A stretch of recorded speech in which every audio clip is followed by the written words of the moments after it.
Fiquei alguns dias sem falar com meu tio. Não por estratégia, mas por cansaço. Eu precisava respirar longe dele, longe das frases cortadas, longe das mãos tremendo, longe das perguntas que ele plantava em mim como quem joga sementes num terreno que não quer ver florescer. No começo, achei que o afastamento fosse me aliviar, mas não aliviou. Só abriu espaço para outra coisa, raiva. Não uma raiva explosiva, não uma raiva que grita, era uma coisa mais funda, como uma água parada que começa a feder por dentro. Uma raiva por eu não entender, por ele não confiar, por ele parecer conhecer uma parte de mim que eu nunca tive acesso. E quanto mais eu tentava ignorar, mais isso crescia. Comecei a notar coisas que antes não me incomodavam, a maneira como ele demorava a responder mensagens, a forma como sempre desviava o olhar quando eu chegava perto, o jeito como evitava ficar sozinho comigo desde a primeira visita. Era como se ele tivesse medo do que eu podia lembrar, ou do que eu podia perguntar. No terceiro dia sem contato, minha mãe comentou no jantar: "Você viu seu tio hoje? Ele parecia diferente." Eu quase engasguei. Fiz que não. Ela continuou: "Ele perguntou de você, quase com urgência." A raiva reagiu como um músculo tenso. "O que ele disse?" "Nada claro. Só perguntou se você estava bem. Depois disse que andava preocupado." Preocupado. Essa palavra ficou rodando na minha cabeça como um prato girando na beira da mesa, prestes a cair, mas nunca caindo. Por que ele estaria preocupado comigo, se era ele quem estava causando tudo? Ignorei.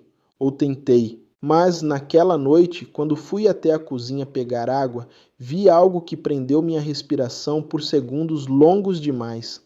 O envelope vazio, aquele que eu tinha deixado sobre a mesa, não estava mais lá. Procurei na sala, na gaveta, entre os livros, nada. Fui até o quarto. Em cima da minha escrivaninha, lá estava ele. Só que não estava sozinho. Havia outro embaixo. 2. Mesmo vazio, mesmo branco, mesmo silêncio. O segundo estava virado ao contrário, com o lado interno visível, como se alguém tivesse aberto, virado e deixado assim. A raiva que eu vinha acumulando virou uma corrente elétrica fria, subindo pelo estômago. Alguém esteve no meu quarto, ou alguém queria que eu pensasse nisso. Respirei fundo, tentei racionalizar, talvez eu tivesse colocado ali. Talvez estivesse distraído, talvez minha memória estivesse falhando, mas não estava, porque havia algo mais. Entre os dois envelopes, quase imperceptível, havia um risco fino, idêntico ao da mesa do meu tio. Tão idêntico que parecia uma assinatura invisível. Passei o dedo sobre o risco. Era recente e profundo demais para ser acidente. Desci para a sala com os envelopes na mão. Sentei no sofá, tentando forçar minha mente a encontrar lógica onde só havia tensão. Por que 2 envelopes, se ambos estavam vazios? Por que alguém os moveria? E o que significava aquele risco, sempre aparecendo nos lugares errados? Estava prestes a guardar tudo de novo quando meu celular vibrou. Era uma mensagem do meu tio. 2 palavras apenas. "Não fique sozinho." Meu corpo inteiro gelou. Olhei ao redor sem saber o que procurar. O que exatamente significava não ficar sozinho? Era um aviso? Uma ameaça? Uma culpa? Respondi antes de pensar. Por quê? A resposta veio quase instantânea. Porque já aconteceu antes.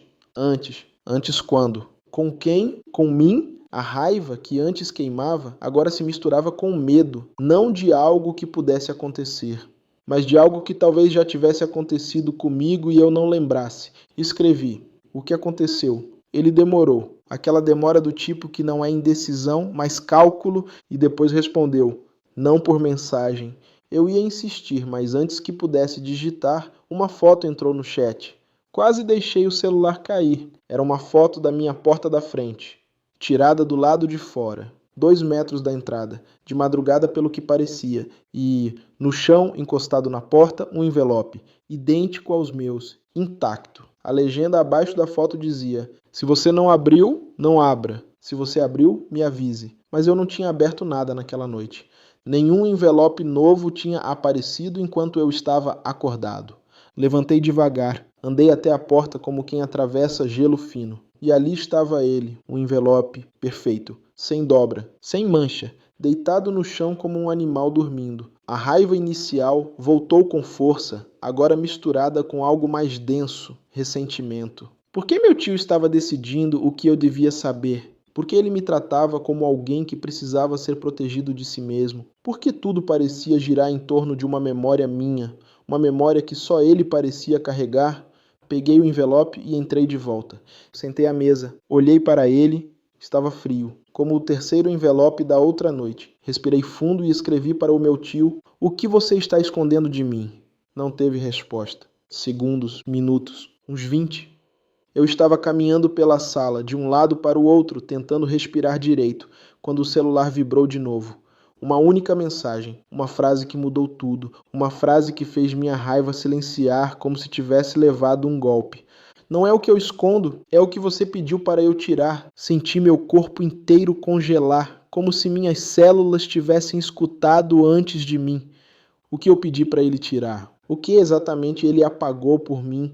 E por quê? Antes que eu pudesse responder, meu celular vibrou de novo. Não era mensagem, era uma chamada dele. Atendi com a voz trêmula. "O que você quer dizer com isso?" Perguntei. Do outro lado, silêncio. Mais silêncio. Até que ele sussurrou com uma voz que eu nunca tinha ouvido nele. Uma voz quebrada, quase implorando. "Não volte aqui, não ainda. Você não está pronto para ver o quarto."